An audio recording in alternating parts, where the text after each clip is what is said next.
Ideas. We want to capture, grow, and act on ideas. You have those days where you're walking down the middle of the street and you become so completely fixated in a thought, you might run into a pole or perhaps run into someone texting. Those are the sorts of ideas we want to get down on paper almost immediately. The ones where you're laying in bed at night, you jolt awake.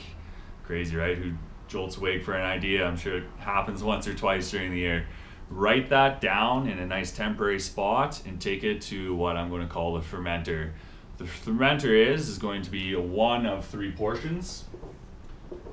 So the key to this idea is having 3 areas set up. You'll see I have one whiteboard here, second one, I have a third one off in the back.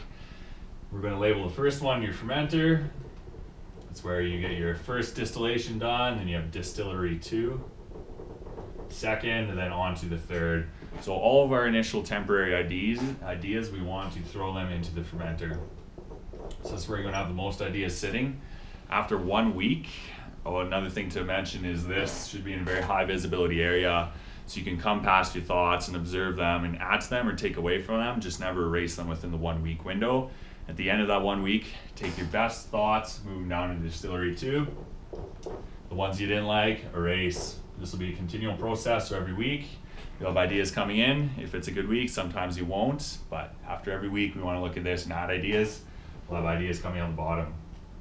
After we let it sit for another week and either add to the idea or take away from the idea, be in distillery 3. So they're our best ideas.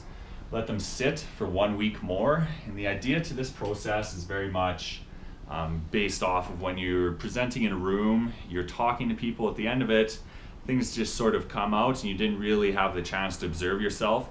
That's where the presenter, we want to be writing our good ideas on the board, and then we can step back and really have that observation and build on these ideas. So at the end of week 3, once we hit the week, we want to erase any of the bad thoughts from here. No harm in erasing them. If the thought's truly good, it'll come back to you in time. Once we have our last week here, we want to act on that idea or pop the cork on that idea.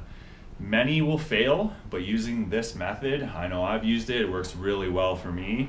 You get the best ideas, so capturing, acting, and growing on your ideas. Challenge to myself to really take this on and do great things with it. Let me know how it works for you.